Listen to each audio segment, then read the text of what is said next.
Hyde does sometimes. He had a few one year in his pasture. I didn't, but not you. I mean, there's probably somebody around that does. It was a quiet morning. Probably here for quite a while, quite a ways. Who would be around there that would have them right now? Because mine only come in when the grass gets longer to pasture, yeah. Good morning. Today is Tuesday, May 6, 2025. It's 9 a.m. We're going to call to order the regular board meeting, Board of Commissioners. Present today would be our county coordinator, auditor, treasurer, all 5 commissioners. At this time, you stand for the Pledge of Allegiance, please. I pledge allegiance to the flag of the United States of America and to the republic for which it stands, one nation, under God, indivisible, with liberty and justice for all.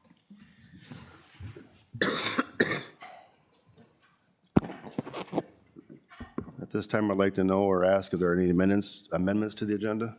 I have none, Mr. Chair. Seeing that there are no amendments, can I get a motion to approve the agenda then? Motion to approve. Thank you, Commissioner Nosk. Is there a second? Second. Thank you, Commissioner Becker. All in favor? Aye. Opposed? Ayes have it. All right, our fourth agenda item today is our consent items, please. Meeting minute approval for April 15th and the 28th, 2025. A gambling permit for Society of St. Pius X. Their event will be August 17th, 2025. Accept resignation of Ross Bolin, full-time jailer, 5/5/25. Hire Gabriel Rittenauer, full-time jailer, start date to be determined. Public Works Engineer intern Brandon Klein, start date to be determined. Request to hire Resource Navigator interpreter Kimberly Santana, start date to be determined. Hire social worker Cindy Grand, start date to be determined. Thank you very much. Can I get a motion to approve consent items, please? So moved. Thank you, Commissioner Denny. Is there a second? Second. And Commissioner Newman on the second. Any discussion? Hearing no discussion, all in favor? Aye. Aye. All opposed? All right, the ayes have it. And we move on to our auditor treasurer item. First item I have today is the auditor warrants for April 2025. Background was sent for your review. Recommendation is to approve the April 2025 auditor warrants with an ACH and manual payment totaling in the amount of $963,352.75. Thank you. We need a motion to approve the auditor warrants. Or we do a roll call, right? Well, after you get After your my motion. motion, yeah. Second. Let's get a motion first. So moved. Thank you, Commissioner Newman. Is there a second? Second. Second by Commissioner Denny. Any discussion? Hearing no discussion, roll call. Commissioner Newman? Yes. Commissioner Denny? Yes. Commissioner Becker? Yes. Commissioner Naska? Yes. Commissioner Byers? Yes. Very good. The next item I have then would be the commissioner warrants. Background was sent for your review. Recommendation is to approve the commissioner warrants with an ACH and a manual payment totaling the amount of $114,423.34. Thank you. Can I, this time we'll need a motion to approve commissioner warrants in that amount. So moved. Thank you, Commissioner Noska. Seconded by Second. Commissioner Becker. Any discussion? Hearing no discussion, roll call, please. Commissioner Naska? Yes. Commissioner Becker? Yes. Commissioner Denny? Yes. Commissioner Newman? Yes. Commissioner Byers? Yes. The next item would be the Health and Human Service Commissioner warrants. Background was sent for your review. Recommendation is to approve the Health and Human Service Commissioner warrants with an ACH and a manual payment totaling in the amount of $48,423.57. Thank you. We would now need a motion to approve the Health and Human Services Commissioner warrants in that amount. So move. Thank you, Commissioner Becker. Is there a second? Second. And Commissioner Newman on the second. Any discussion? Hearing no discussion, roll call, please. Commissioner Becker? Yes. Commissioner Newman? Yes. Commissioner Denny? Yes. Commissioner Naska? Yes. Commissioner Byers? Yes. The next item I have would be the Health and Human Service SSIS warrants. Background was sent for review. Recommendation is to approve the Health and Human Service SSIS warrants with an ACH and a manual payment totaling in the amount of $230,745.63. Thank you. I would like to entertain a motion for the Health and Human Services SSIS warrants in that amount. So moved. Commissioner Nazca, thank you. Seconded Second. by Commissioner Denny. Any discussion, commissioners? Hearing no discussion, roll call, please. Commissioner Nazca? Yes. Commissioner Denny? Yes. Commissioner Becker? Yes. Commissioner Newman? Yes. Commissioner Byers? Yes.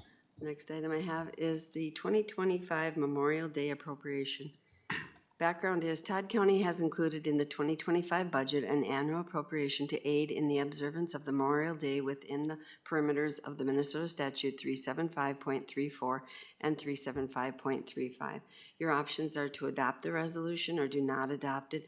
It is the recommendation to adopt the resolution for 2025 Memorial Day appropriation to organizations within Todd County.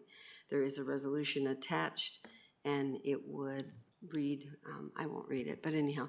And then here's the list of the entities that receive and the dollar amount they receive.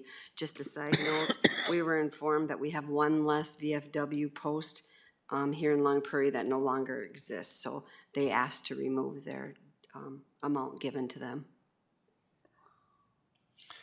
Thank you. So we have the opportunity to approve the Memorial Day appropriations. We would need a motion to do that, please. So move. Thank you, Commissioner Becker. Is there a second? I'll second it. Thank you. Commissioner Newman. Any discussion? I got one question, Denise. yes. Evergreen Cemetery, 200, what's the difference? That was just established years ago by a commissioner.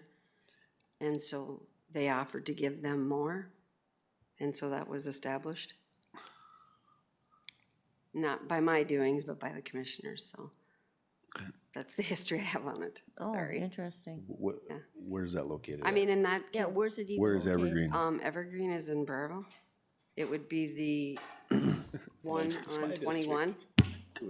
Yeah. It wasn't me, but I don't know. No, it was several years ago. It wasn't anybody on this board. But, yeah, it was, Okay. I don't know if it was asked of that commissioner of District 4, but, I mean, I don't know if we need to dig into it any further, but do we need to know why? Was there some kind of, I don't know if they ran into financial issues, and so they came before that commissioner and asked for more. and this has I always don't know been the the same history, then? but- Since then, it's always been the same? Yeah, all these have because they've been budgeted, even the $50. I know it's been talked about in budgeting process, should they all be raised, but it never goes anywhere. So we just continue year after year to give the same amounts until otherwise directed. Because $50 isn't much. Should we address it in budget? I mean, I can look into it and just I email would you. Finance? ask the commissioners to address that in budgeting this year and look into. We'll look into, Because we could up those other ones or to balance it Yeah, and bring to- them down, put them all at 100 across the board or something and Yep, something we can look at in 2026 to finance. I make think it a it's little a more great- yeah. substantial for some of the other ones. Yeah.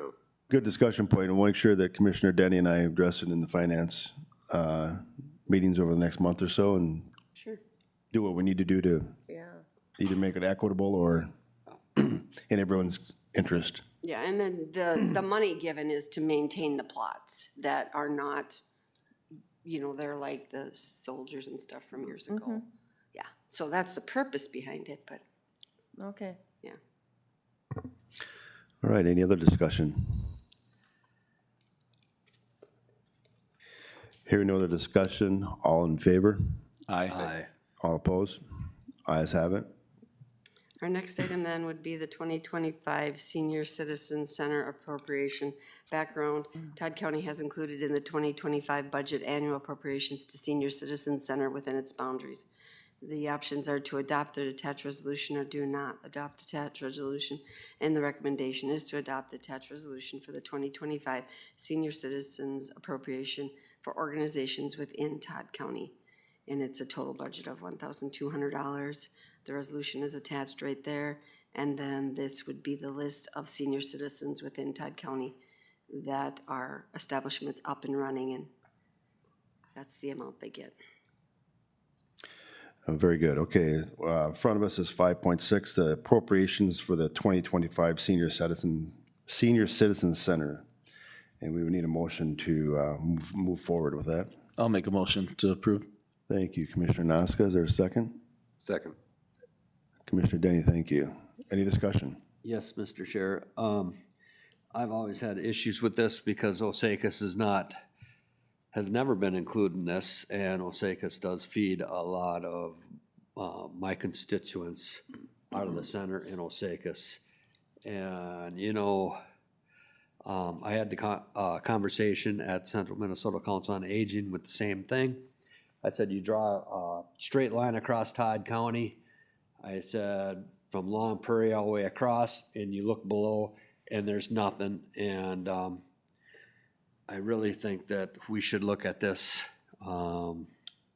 as far as donating to the Osakis Center because of feeding the residents in Todd County.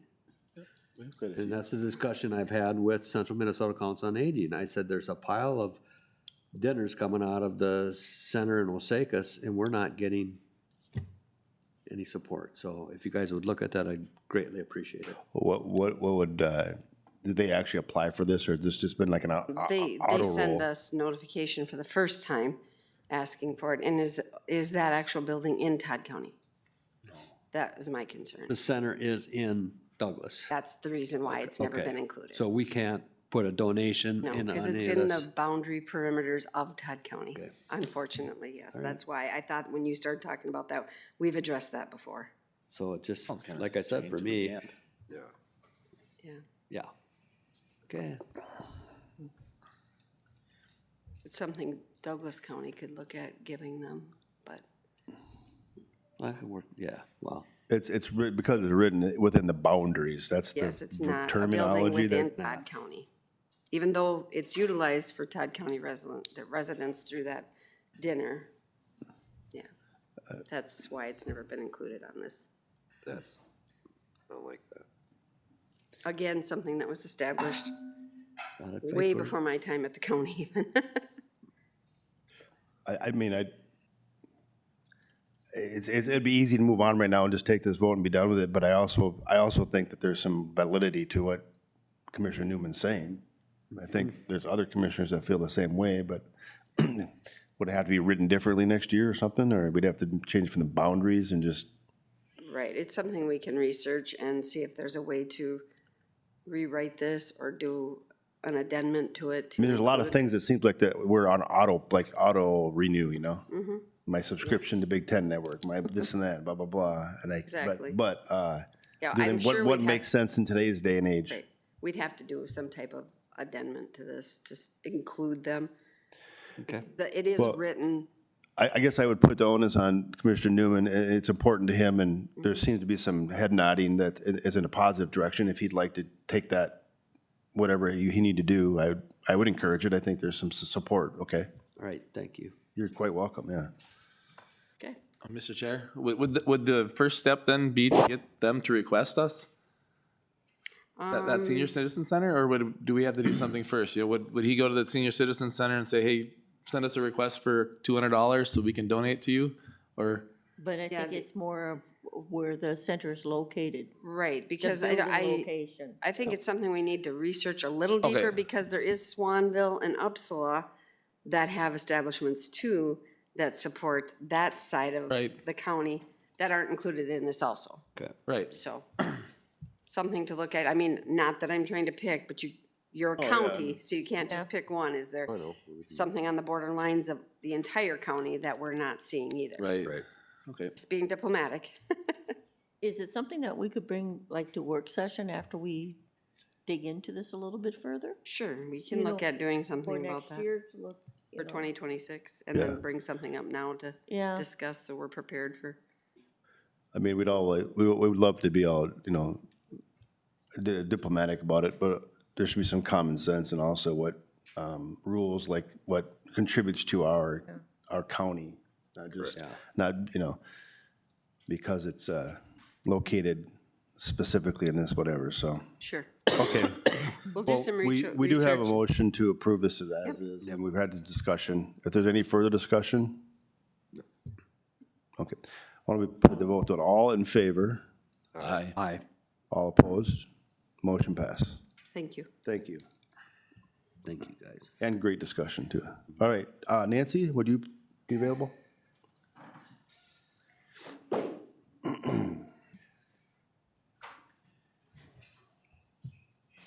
Good morning. Good morning. Good morning. Got two agenda items.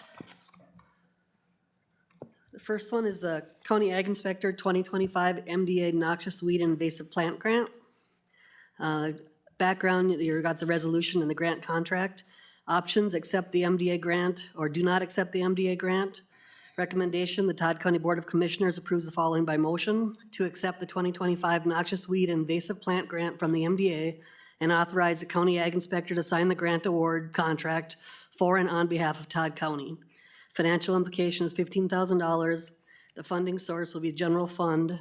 Budgeted is no. Comments, the general fund will be reimbursed by the MDA Noxious Weed Invasive Plant Grant after the bills have been submitted, and it has been reviewed by the attorney.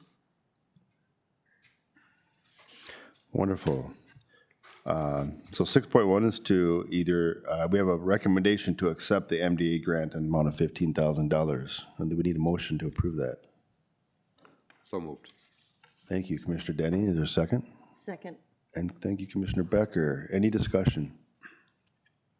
Mr. Chair, if you were interested, the money is going to be used to spray the 3 miles of township road around the new Palmer Amaranth fields to make sure the Palmer doesn't spread by township roads, and then to spray any new roads with wild parsnip is what the money will be used for. Wonderful. Any other discussion or comments, questions? Good work. We'll take it to vote if there's no further discussion. All in favor? Aye. Opposed? Ayes have it. Wonderful job. Thank you. Next agenda item is to acknowledge receipt of County Ditch 30 hold harmless agreement for ditch maintenance. Background, you have the hold harmless agreement and the aerial photo. Recommendation, the Todd County Board of Commissioners approves the following by motion. Acting as ditch authority, acknowledge receipt of a hold harmless agreement petition to clean a portion of lateral 6 on CD 30 in section 24 Eagle Valley Township. And that's just the section there that the landowner is asking to clean. I bet that gets a little thick. The what? Lateral. I bet you that lateral gets a little thick. Yeah, it does. Okay, so 6.2 is to approve the hold harmless agreement, No, excuse me, Mr. Chair. It's to acknowledge receipt of the hold harmless agreement. to acknowledge the receipt of the, Yep. thank you. And I'll so, make the motion to approve, there you go. Thank you, Mr. or Noska. to acknowledge. To acknowledge. Second. Thanks. And Commissioner Denny second, so we're going to acknowledge the receipt of the hold harmless. Get the wording right. Any discussion? Hearing no discussion, all in favor? Yeah. Commissioner Denny, I maybe wasn't loud enough, but, so yes, Noska, Denny, no discussion. Now we'll take a vote. All in favor? Aye. Opposed? Carries. Thank you. And I'll bring it to the next board to approve it. All right, thanks, Nancy. Thank you. Would the Great River Regional Library staff be available?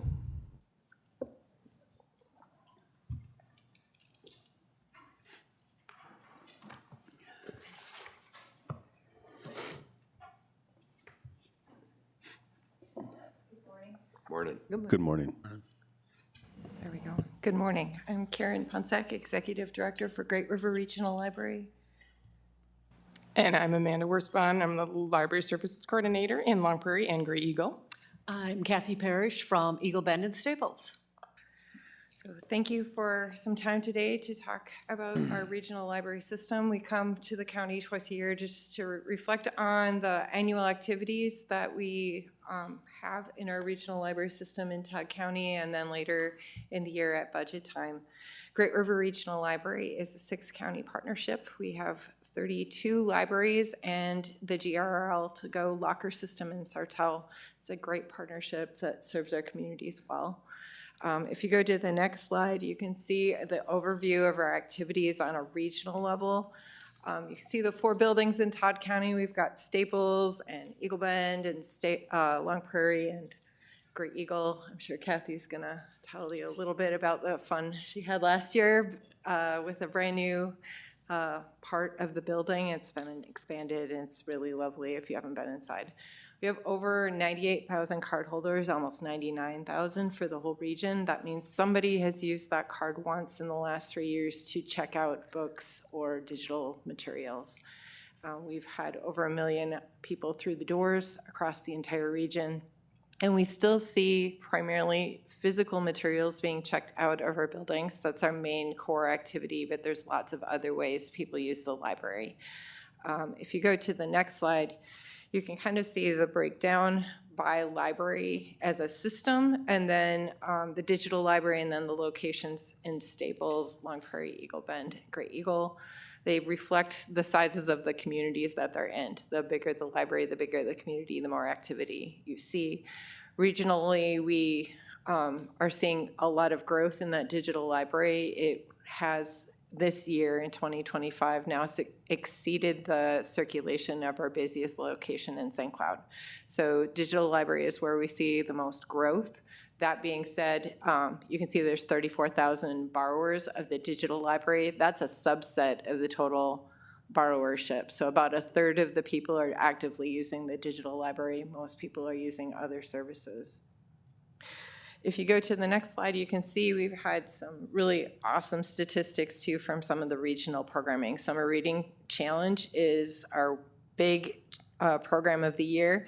We had a record-breaking 13,414 people from ages 0 to 18 participate in that program last summer, and over 3,000 people participate in the Teen and Adult Winter Reading Challenge.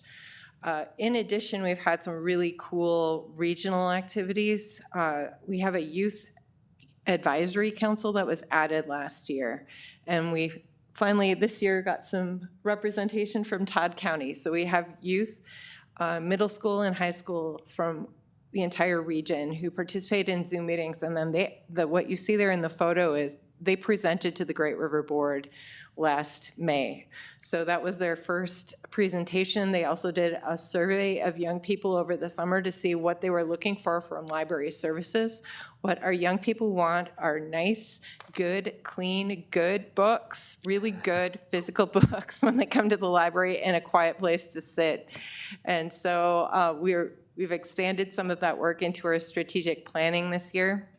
Some of those members actually came to our work session last month in the St. Cloud Public Library, and we had 7 members of that youth council sit down with our board members and talk about what the future of the library will hold. And so some of the things they're looking for is the print-to-go services being expanded, and just really good locations for them to be teens and have a good place to learn and be together after school. We also are doing some really great things locally, and Amanda, yeah, go ahead and flip it through. Yeah, Amanda and Kathy can tell you a little more about those. I will start. So in Long Prairie and Grey Eagle, we continue to have programs, and it brings in people who maybe don't typically use the library. It brings in local artists, and it's just a great gathering space. It's good to see the people come together and have a good time and utilize the library for something different besides what our main source is. But a lot of people think books when you think library. But I do want to point out that in Long Prairie, the print-to-go service that Karen mentioned is basically people can print straight from their device. They don't have to sit down and log into a computer. And with I will just call it the technology divide with the abilities of people to use technology, it has been fascinating addition to what we can offer, and we serve a lot of people in this area. I see it a lot more in Long Prairie than Grey Eagle, but everything from printing 220-page CDL manual books to just typical pay stubs, and we spend a lot of time, and it is a very helpful resource to this area. So yeah, as Karen mentioned, Eagle Bend, we're really enjoying, we finally finished the project. I got my new bins in last Saturday for the kids' books. We have so much room, as you can see in the one picture. We had Kevin Lovegreen there. He's a children's author. I was never able to bring any kind of groups in because we just didn't have room. I had almost 40 in attendance. I had plenty of room. I could have stuffed in a few more.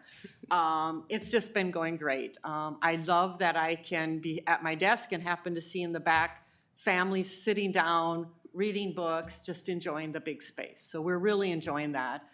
Staples too, we're doing great with programming, as is listed there. We've got all our kids for our story time. We do monthly story times twice a month. They've been going over really well. And now with the warm weather coming, we're noticing more of our park passes are being checked out. And what that is we're partnered with the DNR. We offer a free park pass for any state park in the state of Minnesota. You can come in, it's on a first come, first served basis. You come in, it's available. You can check it out for a week, gets you into any state park free. We have heard so many people comment how they love that because they hesitated before having to pay the cost. You know, you got to drive there, but now at least they can get in for free. So that has been really big for us too. So we want to thank you for your service. We particularly appreciate the efforts of Commissioner Tim Denny. He's on our Finance Committee and a member of our Great River Board. And if you have any questions about library services or thoughts on what we could do more of, we're in our strategic planning process now. We're very open to that. So thank you. Thank you. Thank you all, yeah. Any questions from the commissioners or It's just comments? interesting, the park pass, the state park pass. I've never heard of that before, but what an opportunity to get the people out. Yeah. Fantastic. It has gone over very well. Yeah, For those that have checked it out, yeah. good.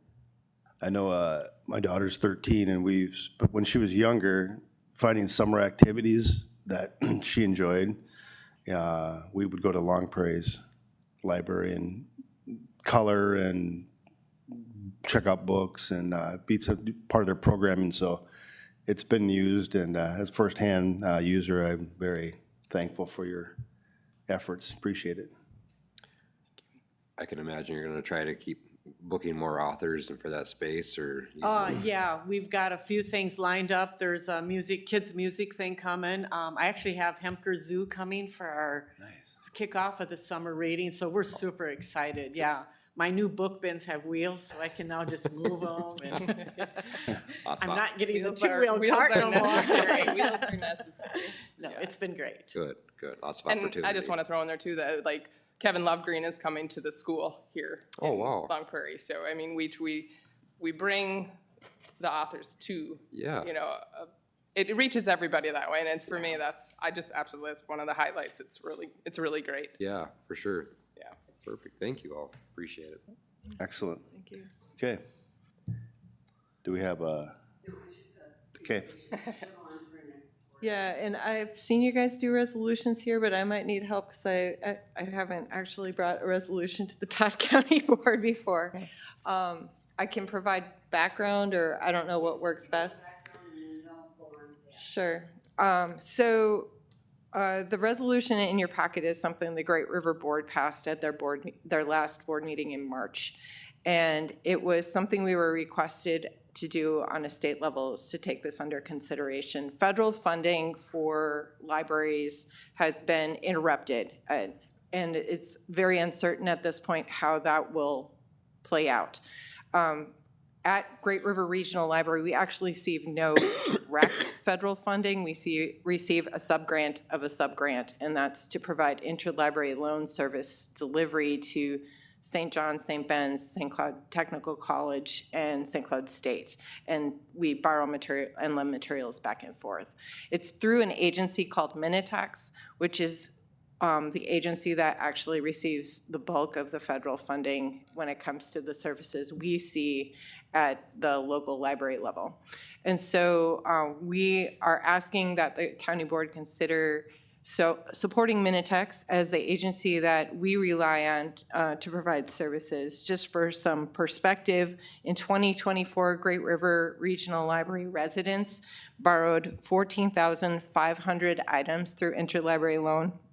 And to meet our patrons' requests in the past 6 months, we have an online forum called Suggest a Title, where people say, hey, you don't have this book, please buy it. About 900 of those requests were actually filled through interlibrary loans. So if you do some math, that's about $20,000 worth of materials we didn't have to purchase. So it's not a direct dollar for dollar that we receive funding from the federal level, but Minitex as an agency, if their funding is decreased, we will see service reductions at Gray River. So that's why we bring it to you for consideration. Our board asked that we do that. Okay. Is there anything more about Minitex in general that we would need to know? Its name almost implies like it's from Minnesota, but. Yeah, Minitex is kind of a weird thing to call. There's some background documents in the packet as well. Minitex is part of the University of Minnesota. It's a separate department. It's a consortium, so they provide our interlibrary loan. That's the service I just talked about. They also provide electronic library for Minnesota, which is databases provided not only to public libraries, but to school and academic libraries. So one of the databases they provide through eLibrary Minnesota is Learning Express Library, where you can do boiler operators exams or GED tests or practice ACT tests. That database alone, if we were to subscribe to it ourselves, with costs about $20,000 a year, they provide it to us through the partnership that we have. And so that's what those federal dollars go for. The eBooks Minnesota is a free site that has an ebook collection that is primarily Minnesota authors. And what's different about that ebook collection versus the one that we offer through Overdrive is that collection is simultaneous use. So as many people who want to use a book can, and so it's a really great resource for our schools. Minnesota Digital Library, if you've ever gone to the site, is an archive of materials for the history of Minnesota. So you'll find the picture of the 1969 Great River Bookmobile in there. They're the agency that's managing that. So it's a state agency that we don't think a lot about because they're behind the scenes, but they are the ones receiving the bulk of the funding. If you go to the next page in there, you can kind of see how it breaks down. But of the $3.18 million in the Grants to States program, which is the federal funding that we receive, $1.69 million went to Minitex just last year. So that's why we're asking just a show of support for this agency as we continue to advocate on their behalf. Thank you for that explanation. So we have an opportunity to show support for this resolution. And we need a motion to approve that. Can I get a motion to approve that? I'll make that motion. Thank you, Commissioner Denny. Is there a second? Second. And Commissioner Nosk on the second. Any discussion? Hearing no discussion, all in favor? Aye. Opposed? Ayes have it. Thank you. Thank you. All right, We thanks. appreciate your support. Yep. Have a good day. Next agenda item is facilities. 8.1 is the new parking lot project. Good morning. I have one item on the agenda, and the topic is the new parking lot project. The background is bids were submitted for the new parking lot project with a low bid from Joe Riley Construction for a base bid cost of $118,660.76 and an alternate add-on cost of $34,521.80 for a total cost of $153,182.56. The options are to approve the low bid from Joe Riley Construction for base bid and alternate for a total cost of $153,182.56 for a new parking lot project. The second option is to approve the low bid from Joe Riley Construction for base bid only to do the new parking lot for a cost of $118,660.76. And option three is to do not approve the request. The recommendation to Todd County Board is to approve the low bid from Joe Riley Construction for a base bid cost and alternate for a total cost of $153,182.56 for the new parking lot project. And I will just approach the screen and just go over kind of what we're talking about to give you a better understanding. If you could just scroll down, here are the individuals that have bid the project with the low bid. If you scroll down a little bit, please, right here, you can see, right there, you can actually see our estimated cost value for the total project was $237,4590. That was based off of our professional services, what they projected our cost to be, and that was right around that January, February cost. So we are significantly underbid, which is good. The price of oil's dropped, so that has therefore decreased the price. So that is good. And what, just kind of to give you guys an idea, if you could scroll down, please, Denise. Sorry. Keep going. Yeah, that's okay. I apologize. Let me just give you an overview. I think there's a better attachment than the first picture, but if there's not, we can scroll up to the first picture. It might have been the first one, Denise. That might be the one we want to go up to. And I apologize. It's a little on our screen. It looks really good. Obviously, when we get to here, and we are right here. So what we're talking about as far as the projects go is the new parking lot, which is across the road, right, is the base bid of the 118. There's some sidewalks and some things that need to be done with that project. That's a part of that base bid. We're also bound by CUP with the city to do fencing. That's also part of the base bid. The alternate we're talking about is doing the hilltop parking. That will be the tarring only. The concrete coming up the edge of it will be a part of the base bid project. So I just want to make sure that everybody has an understanding of what we're talking about here. The base bid project is the parking lot across the road with the lighting, the fencing, and the concrete coming up the hill. The add-on alternative was recommended by our Public Works Director, Lauren Feldbaum, because of cost savings. He thought it would be a cost savings because they're going to be tarring the town, would be to add the hilltop parking. So that's what we're looking at, and the hilltop parking is a mill and overlay. So we'd be milling down 1.5 inches. The timetable about, as far as like what it would take them to do, they're projecting, anywhere from 2 to 3 weeks. Remember, that's weather dependent, but honestly, the tarring portion is the smallest portion for them. So, and one other item I'd like to add is that we have coincided this with the Rockwell project. The Rockwell project will be finished, or their date of completion is prior to the start date of the tarring portion. And then we're hoping that they're complete before Labor Day. Their end date is September 10th, just because of school and traffic and those type of things. So we're trying to, maximize efficiency with it as well. So. All right, let's look back at that board action form. The recommendation from facilities is to do the parking lot and the. I would make that motion for approval of option 1, which would be the base of the new parking lot and also resurfacing the hilltop parking. Okay, we have a motion to accept option 1. Would there be a second? I'll second that. Second by Commissioner Nosk. Any discussion?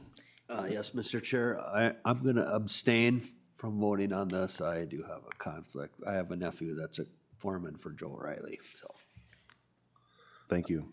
I've got some discussion. Yes, please. So Mitch, that also includes all of our signage and line striping and things like that too? Yes, exactly. Okay. One other thing with the base bid project that we talked about. So one of the things that we have right now that's a little bit concerning is we have a lot of individuals that come up the actual driveway portion. So one thing that the facilities was concerned about, the facilities committee, was people coming up of that driveway. So we added a walkway, which then will add striping across for like a walking on top of the hill. So it'll be like a traffic, walk area. And then that will also, in the front of the plaza area, we'll also have like an accessibility ramp to make it easier for individuals to get up there. So yes, that is part of the project, part of the base bid. So we did take a good look into it. Obviously, with some of the CUP things we had to do, it's been a little bit longer process than we were hoping for, but we made it through and we're getting going. So we did, fortunately for us too, as well, we've seen I think it was 5 different bidders, so that was good. And I know from the Quest CDN numbers, there's about 19 individuals that downloaded it, so that's good to see. Yeah, great.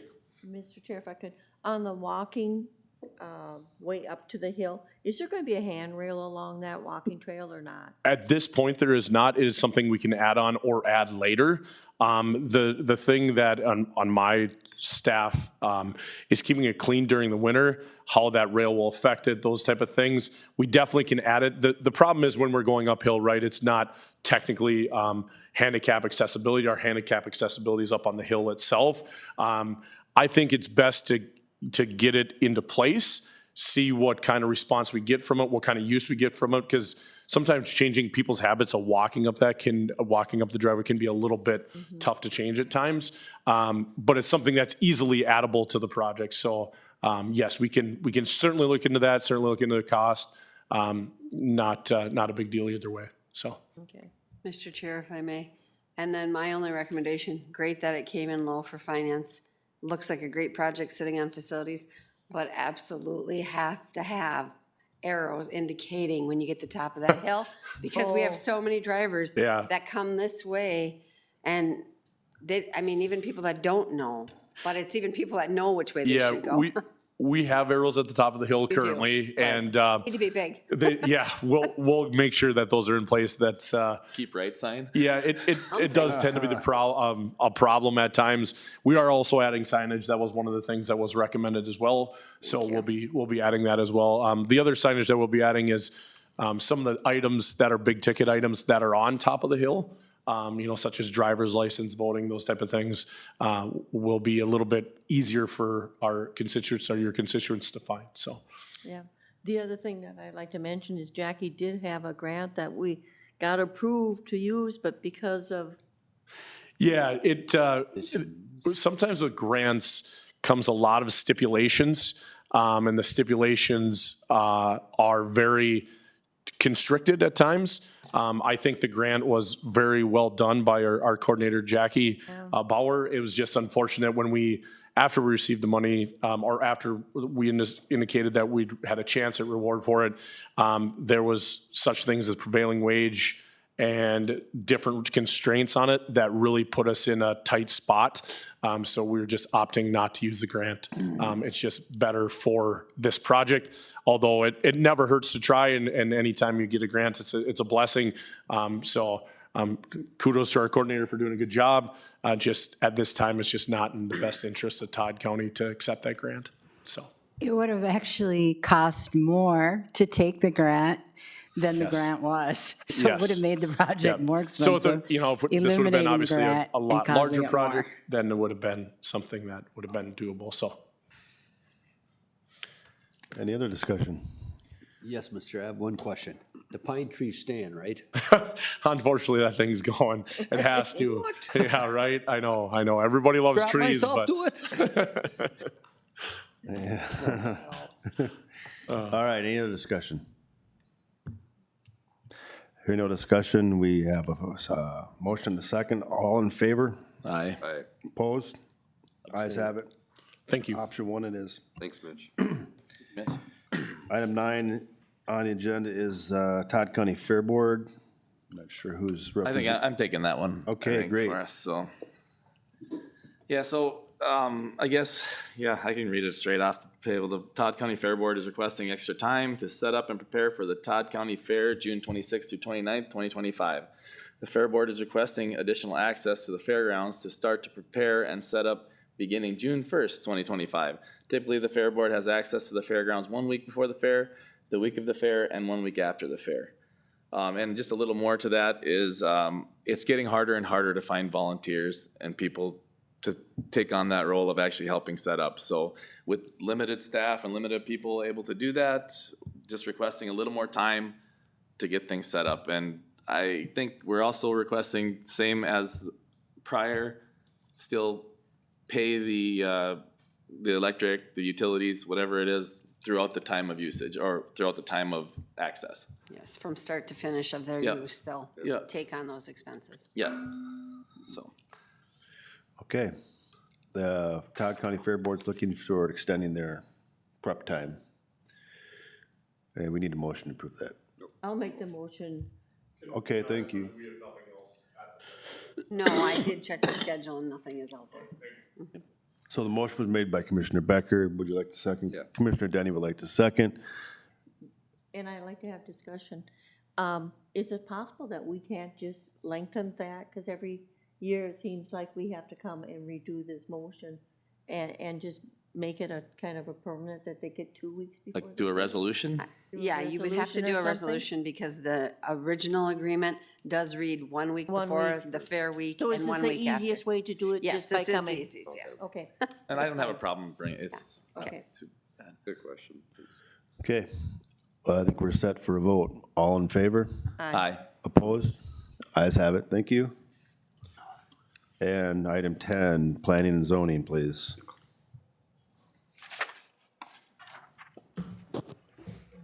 Good morning. Morning, Adam. First item is Crow Wing Watershed-Based Implementation Funding Agreement of Services.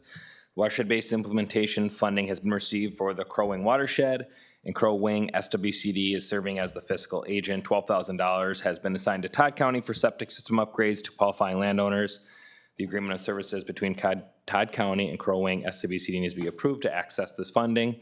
Options are to approve the agreement of services or to not. Recommendation is approval of the agreement of services between Todd County and Crow Wing SWCD. And the agreement is attached in there, is pretty straightforward. And we have the money essentially spent already, we just need to access it so we can assist the landowner we have lined up for it.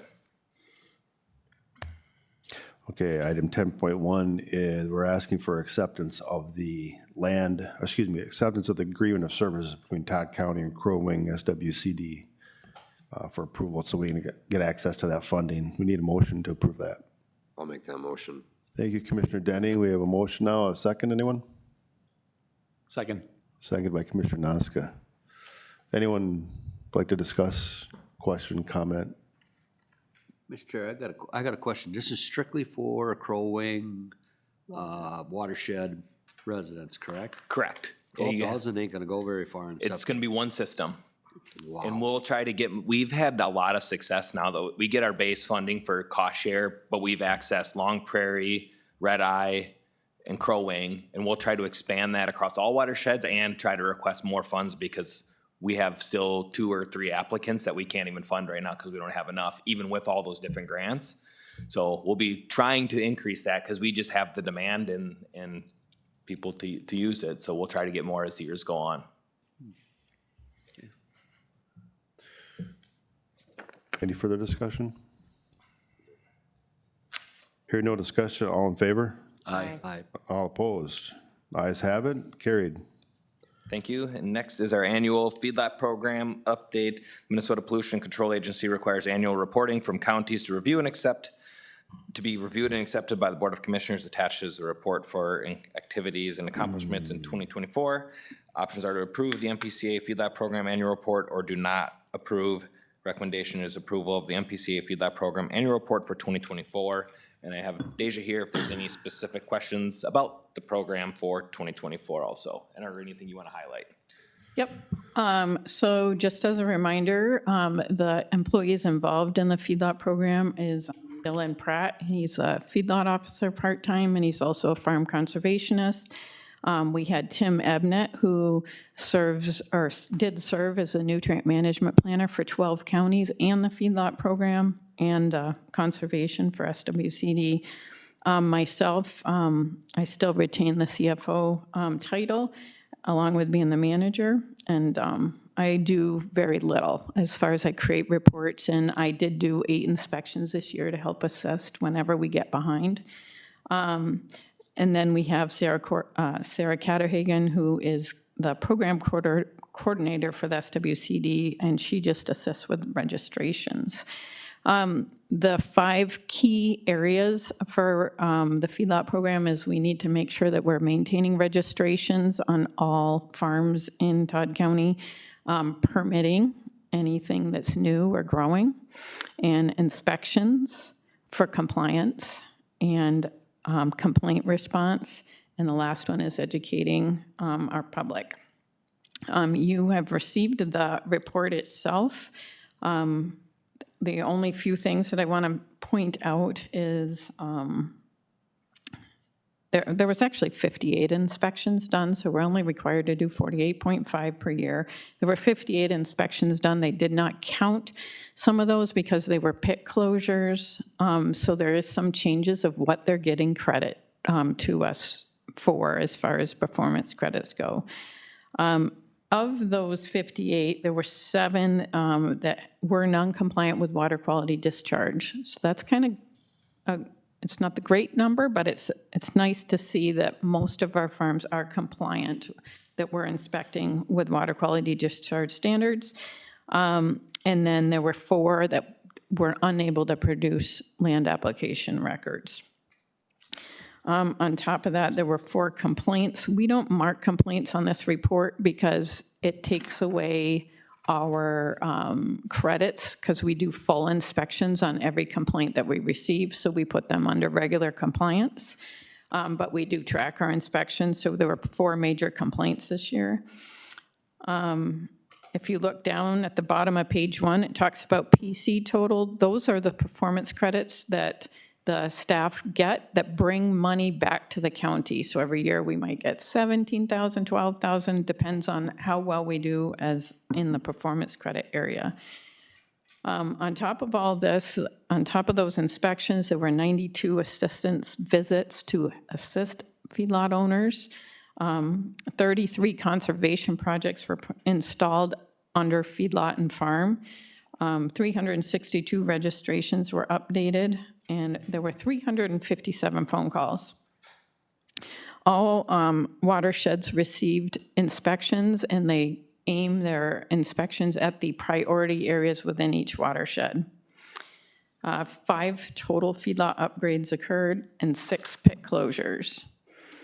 At the very end, you'll see that we do outreach with the program. This year, we know for sure that we hit 260 producers at our events. We had the annual feedlot meeting, the contractor workshop, which some of those contractors are farmers. We had the local work group tour, breakfast on the farm, and EnviroFest. Also, we reviewed that ordinance last year too, so that brought in some farmers as well. Overall, the staff is doing an excellent job. They did a total of 169.5 performance credits and continue to be one of the top 3 to 5, sometimes the best in the county when it comes to, in the state when it comes to feedlot programs. So I think last year they were number 1. We'll find out where they score later this year. So that's all I have, unless you guys have questions. Any commissioners want to question before we approve? No, but I do have a comment, though. I was able to attend that feedlot meeting, and it was very good. It seemed like the producers that were there, it was well received to them, and I mean, they enjoyed the content, so it was kudos to you and your team. Yeah, Thanks. they did a good job. And I was also, yeah, it was a very good Yeah, program. absolutely. Yeah, and well attended for being up in the Staples area. Yes, yep. And we also got a chance to get into the meat packing. That's right.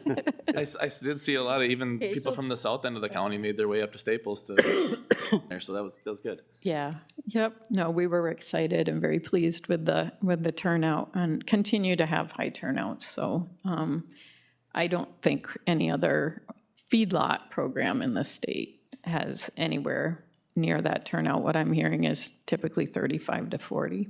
Yeah. So Mr. Chair, I do have one question. I think I ask this question every year. How are we doing with dairy farms? yep, they continue to go down. That's the rate. We're more of a beef county than we are dairy now. We do have our dairy farms that are expanding to try to accommodate family members, but it's a matter of time where they're either going to have to be at that 500 or over, or they're going to be out. Okay. It's really sad, knowing the history of Todd County and how strong it used to be. Yeah. So, Yeah, thanks. Okay, we're looking to get approval of the MCPA feedlot annual report for 2024. Can I get a motion, please? I'll make that motion. Thank you, Commissioner Denny. Is there a second? Second. Oh, Barb got it. Yep. Thank you, Commissioner Becker. Any further discussion? Hearing no further discussion, all in favor? Aye. And opposed? All right, ayes have it. Thank you. Thank you. Mr. Chair, we Agenda do need item a 11. signature on that. They'll Okay. do that when they go back. Yeah, okay, thank you, Denise. Excuse Thank me. you. Thanks. Agenda item 11 is Health and Human Services. Morning, Mr. Chair, Commissioners. Good morning. Morning. I have a few board action requests here. Was that the first one? I think that's the second one. Okay, thank you. That's all right, thank you. Good test, passed. So our first board action form is the request to eliminate a paraprofessional case aide / bilingual position. Some background. As discussed at the April 10th, 2025 work session, with the addition of the resource navigator / interpreter position, we no longer have a need for a paraprofessional case aide / bilingual position in the community health unit within Health and Human Services. Your options are to eliminate one of the case aide / bilingual position from community health, from the community health unit within Health and Human Services, or to not approve. It's our recommendation you approve the elimination of one paraprofessional case aide bilingual position from the community health unit. Okay, we have a request to eliminate the paraprofessional case aide / bilingual position and community health unit. We need a motion to approve that. I'll make that motion, Mr. Chair. Thank you, Commissioner Denny. A second, anyone? I'll second it. And Commissioner Nosk on the second. Any discussion? Yes, if I may, Mr. Chair. So this is we already discussed this, but this is an empty position currently, so we're just getting away with a title and a spot that Correct. we're replacing. Yeah. This position was replaced with the resource Yeah, navigator right. interpreter. So there's no one in it currently, so. And Kimberly was approved this morning. Kimberly Santana. Yes, it was a Right. vacant Right. position as of Question? this morning. More comments, questions on this one? Hearing no further discussion, all in favor? Aye. And opposed? Ayes have it, thank you. Great, thank you. Next. Next board action form is the Health and Human Services organizational chart. I always like to bring these forward whenever there is changes to our units, so we are all on the most recent or on the same page when it comes to what our department looks like. So some background, after review of the organizational structure of Health and Human Services at April 10th, 2025 work session, it would best suit the department needs to restructure some of the positions within Health and Human Services. The proposed change in the Health and Human Services organizational structure will eliminate the administrative services manager position, adds an accounting services supervisor position, add 2 lead eligibility workers in the financial services unit, along with moving the administrative assistants 1 and 2 and paraprofessional case aide from the administrative services unit to the financial services unit. Accounting specialist and administrative specialist 2 will be under the accounting services supervisor. I have given you a copy of the organizational chart that was generated from HR, from Chris Kasubi, for your review. Your options are to approve the Health and Human Services organizational structure as laid out above, or to not approve. It's our recommendation that you approve the Health and Human Services organizational structure as it's laid out above. Excellent. Okay, we need a motion then to approve that organizational chart as we basically worked on last week, or last board meeting, I want to say, with the 2 lead eligibility positions, the accounting supervisor, move around, and everything that's written right there. I'll make a motion to approve. Excellent, Commissioner Noska. Is there a second? I'll second it. And Commissioner Denny on the second. Any discussion? Ask, please send that up to it's not part of the packet. Yeah, we'll have, it's a document owned by Chris Kasubi. I would have thought it was gonna be added, but. Yep, if it can just get sent to me, then it's part of the public information. Thank you. Perfect. Wonderful. Thank you. What collaboration, I love it. Any other discussion? Okay, hearing no discussion, when I take a vote, all in favor? Aye. And opposed? Ayes have it. Thank you.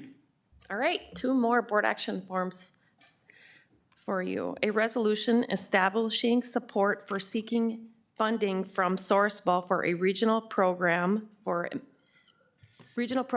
intensive mental health service options for youth in Region 5. Some background, Region 5 counties of Cass, Crow Wing, Morrison, Todd, and Wadena would like to seek Sourcewell impact funding to support collaboration with professional nonprofit organizations. This collaboration would help to build mental health service capacity of Region 5 to support the families and children in need. We've attached the resolution for your review as well. Your options are to approve the resolution establishing support for seeking funding from Sourcewell to improve capacity of Region 5 mental health services, or to not approve. It's our recommendation to approve the resolution establishing support for seeking funding from Sourcewell to improve the capacity of Region 5 for mental health services. The financial implications on the request will be for the Region 5 is $500,000 from Sourcewell. Could we have some discussion? Oh, please, yes. Okay. Thank you. Is this a program similar to what we were in before with Sourcewell? Because Yeah. this is just the Region 5 area, but Sourcewell is doing this. Or you're requesting the funding from Sourcewell? And Sourcewell will be leading this program? Commissioner Byers, Chair Byers, yes, Commissioner Becker, that is, Sourcewell revamped their impact funding, as they call it, I guess. And they have allocated funding for, within the region for mental health services, for nonprofit, for government. But they also have an impact funding for nonprofits that they can apply separately. So what they have found for the last, oh gosh, I don't know how many years have they done impact funding, 10 years? That they've always awarded counties funding because there's such a great need in mental health. So they really kind of allocated some fundings, dedicated dollars for these reasons, and then opened it up, because we were competing with nonprofits and counties for other projects. They've separated them, so they're 2 separate now versus 1. Okay. Does that make sense? Yeah. Okay. So, I mean, this is basically a statement of support is what it really is. Is that committing? And I would make that motion for the Okay. support of that. I wanted just to be clear, we're not committing Yes. to putting money in a pot. We're just supporting Sourcewell's plan to potentially, with Region 5, do what they're gonna do for mental.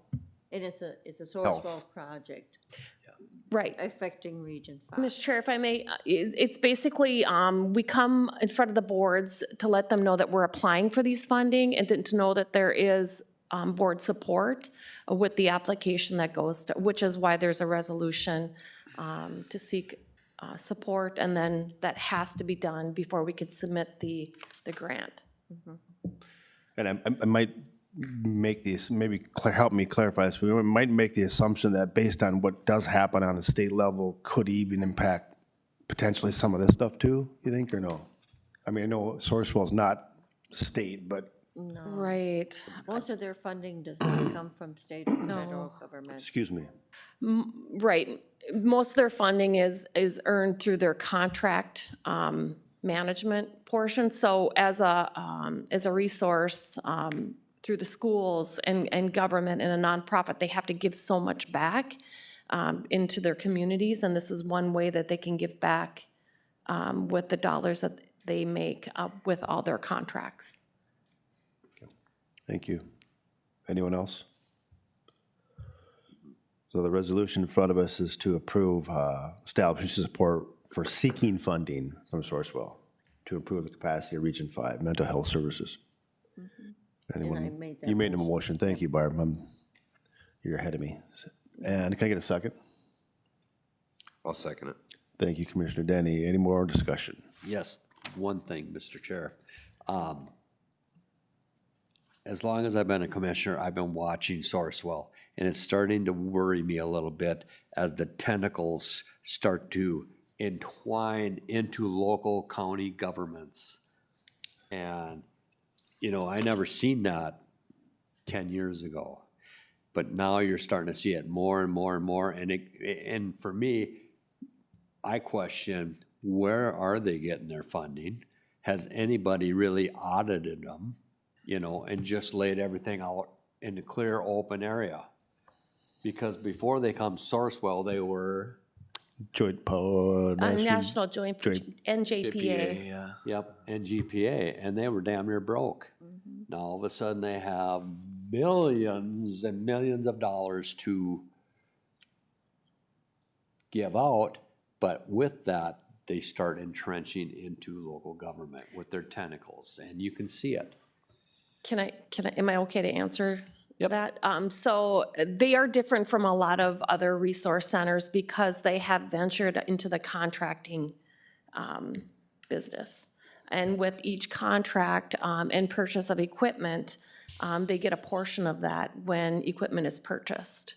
And with that small percentage of dollars earned and being a nonprofit, they have to give back out into their region, into their communities as a requirement, which has opened up these amazing doors for counties to be able to tap into some of this funding, whether it be through impact funding, whether it be, I think there's a $50,000 funding source, and I don't remember what it's called because they've changed it all, and small grant opportunities or funding opportunities even for cities and townships. So yes, so with the percentage of what they earned on these contracts, they do have to give that back out, which has become very large in the last 10 years. Yep. So we are very fortunate to have them. And their foot is in the door.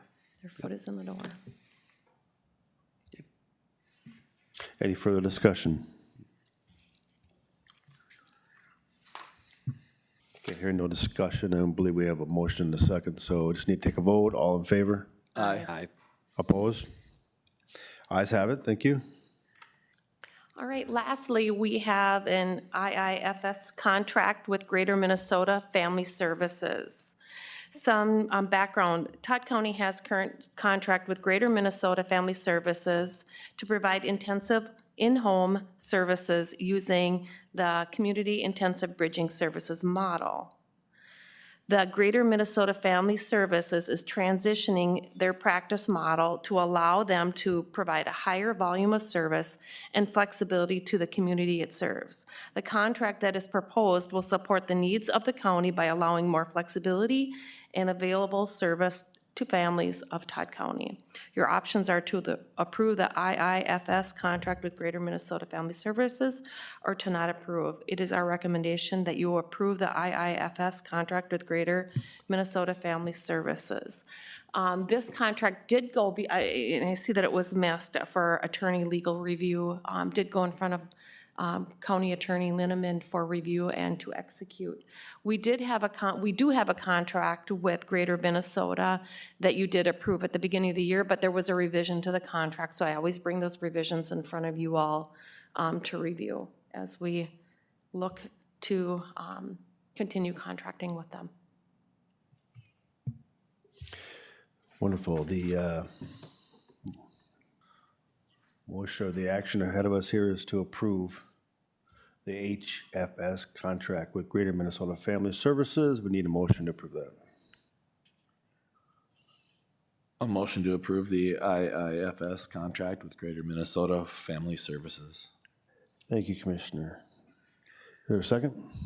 Second. Yeah, thank you, Commissioner Denny. Any discussion? Yes, Mr. Chair. Financial obligations. Fee for service, so we pay them when we utilize Okay. the contract. So is that budgeted? Yes. So that should be checked too then, under budgeted? Yes, so when we use them, we pay Excuse them, me. but yes, that is a budgeted item. Any further discussion?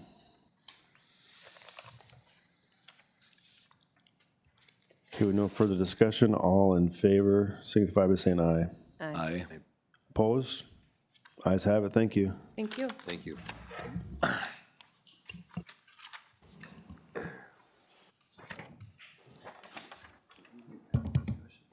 We'll go into standing reports, please. County Auditor, Treasurer, please. Yes, a little bit of information to share with you.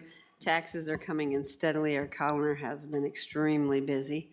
Barb, actually, Commissioner Becker, seen it yesterday. It was craziness already, which is great. We did meet with Secretary of State Steve Simon in the review of the 2024 election. Him and his staff member came here and sat down with Jolene and I, and we had a nice visit for over an hour up here in the boardroom. Just talking about what's coming in 2026, a review of what happened in 2024. He did review our space downstairs. That is a great concern with him, and so I want to keep that on the radar with you guys. I've been preaching to the choir and facilities for several months, so I'll continue to do that with his recommendation.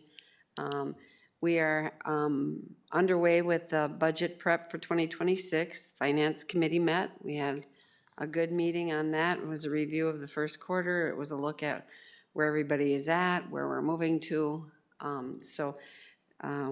My office is busily getting ready to send out all that budget packets to the department heads, working with Nellie and HR for wage amounts that she sets out for us to put in our packet. The draft from our audit from CLA came in yesterday, reviewed that all day yesterday afternoon. It's a lot of detail, but it looked good. So they will come and present on May 20th. And then some other issues we're dealing with, or I'm dealing with, is that car fleet. Lots of maintenance, lots of user error and user concern. So I have reached out to Nellie that maybe we could set up a time during new employee orientation for them to come down to my office and actually learn how the car fleet's supposed to work. And my other goal is, a year or two ago, we had a GL fleet service that Chris Pelzer had located. We did have a contract to move forward with them.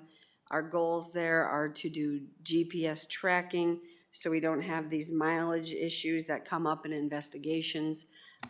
It would save on manual tracking for maintenance. We do that all manually now. We do the car logs. We do all the scheduling and having to research when stuff is due.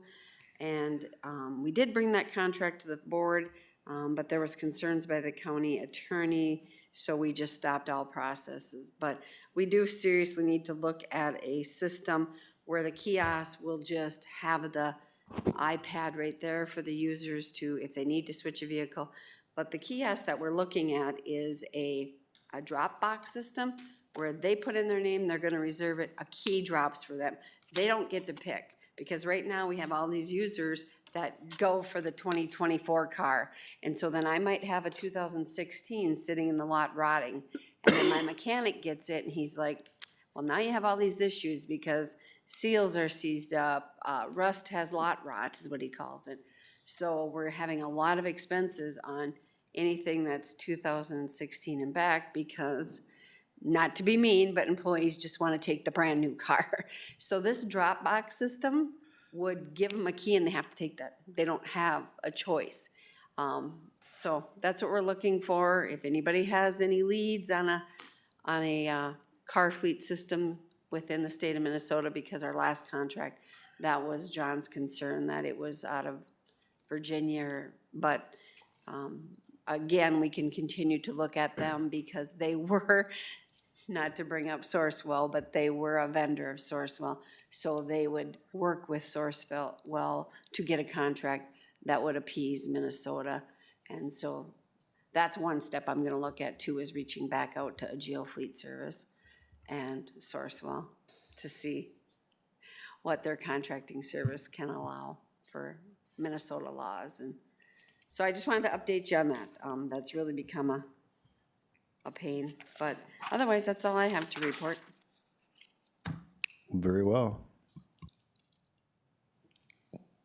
Jackie? Okay, and I'm just going to take my time real quick to encourage all residents who live in Todd County, or even people that work in Todd County, friends and family. We're currently undergoing a relationship with Region 5 to do a comprehensive plan for the county. And I encourage everyone to go to www.region5.org/Todd and take a real quick survey about all of the things you'd like to see in the county. The sky's the limit, be creative. So that's www.region5.org/Todd.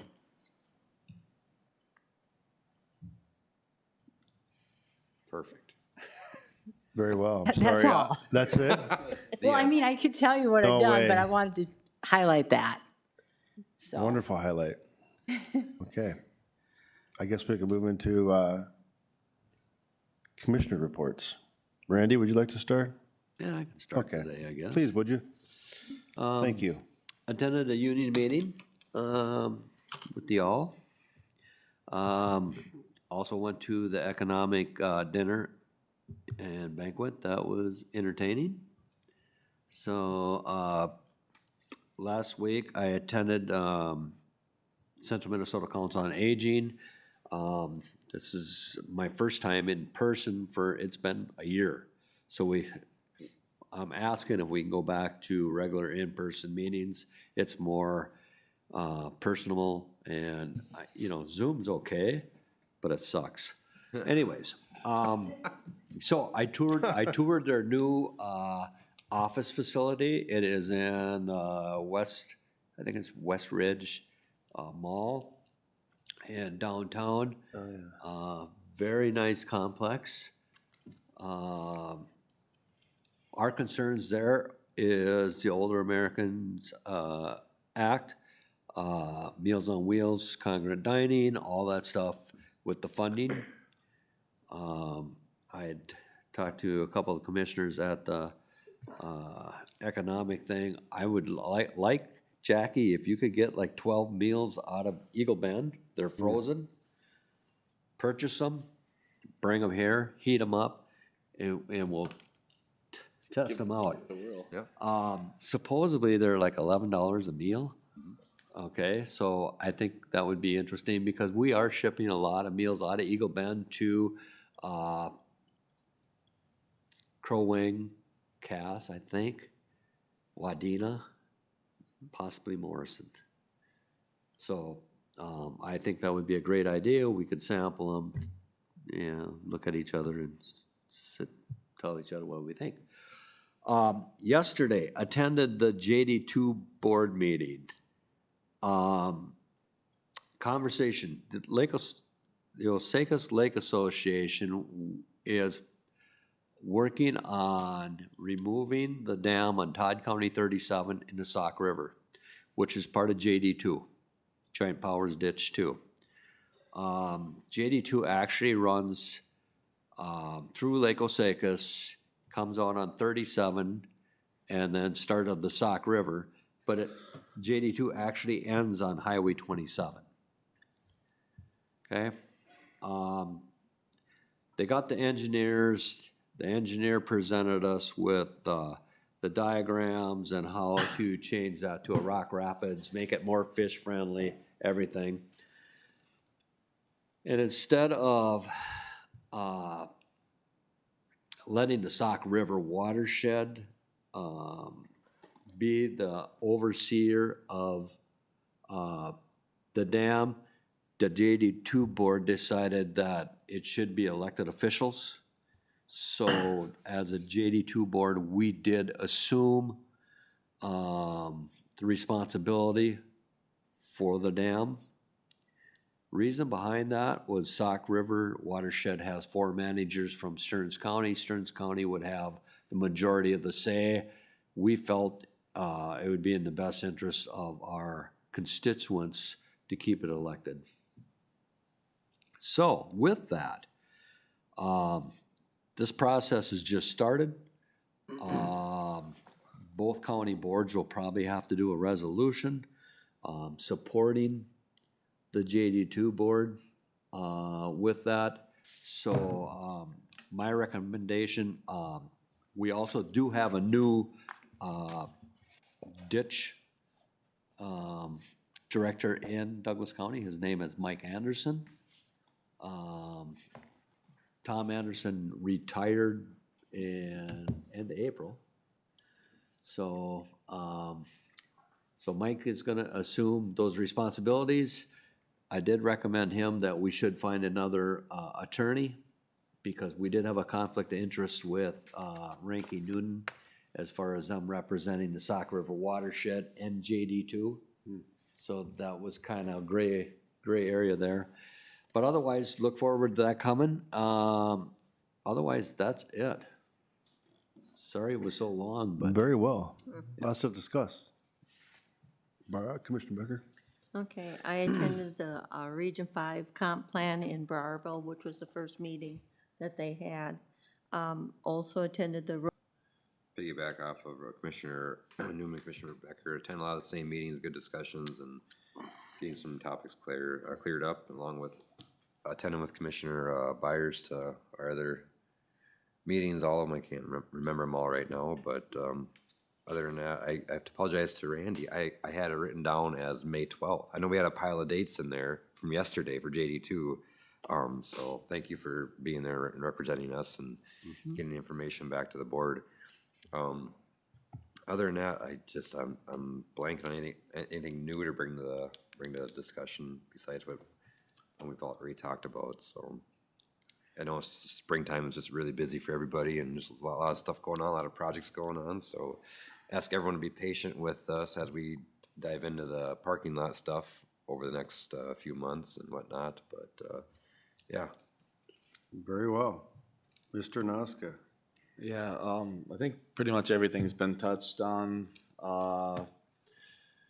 Couple annual banquets, both seem to be well run, turned out pretty well.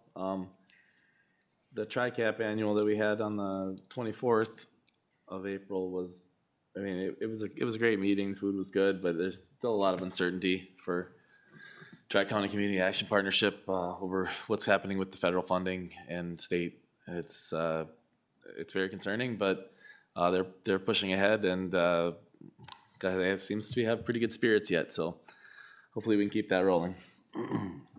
Yes. Very well then.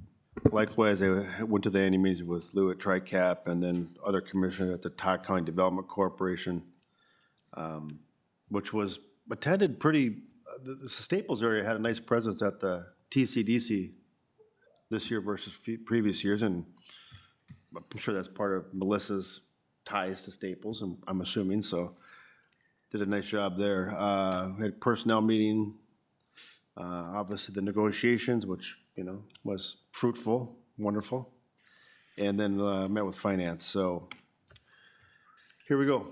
That's it for me. So at this point, we can recess, right? Go into work session next. Come again? Can we make a motion to recess? I'll make that motion. Thank you, Tim. Yeah, second? second. Thank you, Barb. Any discussion? Hear no discussion, all in favor? Aye. Opposed? Ayes have it. We'll give Adam a minute or two. Somebody want to text him, or maybe he's He's over out in here. the hallway. I think he's in the hallway. I'll grab him. Be right back. Can't believe they're taking that pine Let's tree see how down. this goes. It'd be nice to get out of here by 11, wouldn't it? Oh, gosh. Before 11? Yeah, I need. That sounds great. Oh. 2 minutes. Just go on the regular agenda or work session, but we're in no rush, so I put it. Right. 2 minutes. I like that. I like that. So, Yeah.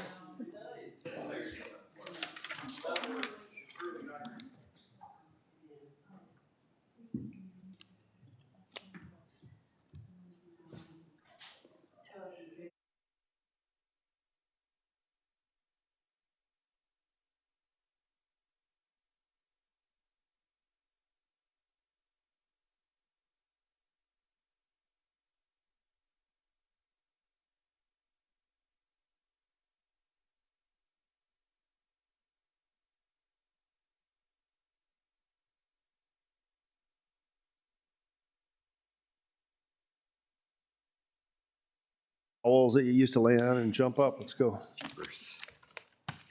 Okay. Time is now 10:25. We're going to start the Board of Commissioners work session agenda on Tuesday, May 6th. Our first agenda item is Mr. Ossifer to the WCA delegation to the Soil Water Conservation District. So just a little background here. The Wetland Conservation Act, which is the WCAUC, was delegated to the Soil and Water many, many, many years ago. Recently, we had what's called a PRAP. I don't remember what that stands for. Performance review and Assessment program? So either way, Bowser comes in and looks at all of our grants, how we're performing. Part of that is because Bowser holds, is the state agency for WACA. They review our WACA program, and we reviewed old resolutions that were passed by both the Soil and Water Board and the County Board about the delegation of the duties from the county to the Soil and Water, and they found that it wasn't very clear how the program was delegated over to the Soil and Water. So in an effort to just simply fix that, I have the resolution developed. The date you see on it is for the next meeting. That's why it says May 20th. But really, we just need to adopt this resolution. It's just making it clear and focuses on that delegation to the Soil and Water. The Soil and Water will then adopt a similar resolution, but accepting the delegation of the program to make that clear of how the program is passed along. Any of the policies, procedures, that sort of stuff that was passed a long time ago will still be in place. This is just strictly focusing on the delegation of the program. Further on that PRAP thing, you will see a report and see the information around that coming up here soon. So you'll get more background on that. But since we're in no major rush to adopt this, I thought it better to put it on the work session. If there's any questions or concerns or anything with it, you have the opportunity to express them now. Otherwise, we will have this prepared for the meeting on the 20th. Is this, excuse me, Mr. Chair, but, Very well. and I guess Lou too, is this kind of common that the counties give it to? It's almost every county delegates it to their soil and water. I don't think how many in the state would have it at their county Maybe level? the metro area? Maybe the metro, but a lot of times that's covered by their watershed districts. That's true, yep. So, yeah, it's almost everywhere, yeah, from what I've seen, at least locally here surrounding us for sure. Yep. I do have a question though. I know the state passes funds down to the county and we pass them to the soil and water. I know it's not a lot.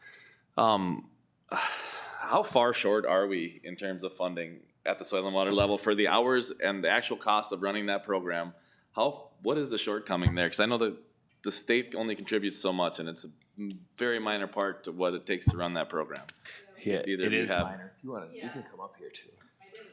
Well, so, this isn't something I need hard concrete numbers. It's just a question to how short we actually are from yeah, for the program, I would say it covers about 65% itself, the money we get is probably 30%. With the match from the county that's provided, it's about 60% of that I know there's position. options to cover it through other watershed things. And That's how we've been doing I know it. it's tricky. I know it's tricky. It's just, we appreciate that. I mean, we've got to run the program. They tell us we have to. And we're doing it in a shortfall. It's great that we can keep it going. Yeah, yep, we definitely have been at a shortfall with that one. Yeah. So. Thank you. More discussion? My assumption is that the board would like this brought then next board meeting to act upon? No, like your soil and water meeting, Bowser's comes there. There's still going to be a consultant, or, I mean, I guess I don't. Nothing really changes with this. I'm just kind of reading it through for the first time, just because I've been busy, sorry. And that's why I stepped up here. Nothing would change. It just clarifies it because we have two different delegation agreements, one from prior to I don't know, one was around 2000, one was like in the 1990s, and one says Todd Soil and Water, then it says Todd County. One of the big things that I want to make sure is clear that Todd County is remains the entity that does the enforcement pieces on it. Right. That's how we've always proceeded, so that won't change. Nothing's gonna change about the day-to-day operation. This is just clearing up any of the uncertainty that Bowser found in past resolutions of how the program is delegated to the soil and water. So this is just focusing on clearing that up. And we could also even provide the two different documents that were brought up during our review and shown to us, just to show you where the confusion actually is. Yeah. So since we only have one watershed district within the county, how does this pertain to them? Anything to do with them? We because still of have their- the WACA duties. It's different than like the county ditch stuff. We still have the WACA duties in the Todd County portion of Sauk River's watershed. We don't go outside the county with it, but we do go down, they call us if they need WACA assistance. Okay. All right. Okay. That it? All right, we'll have it prepped for the next meeting then. Thank you. Have a good Good evening. deal, Thank you. Shortest work A lot of session questions ever. on our faces.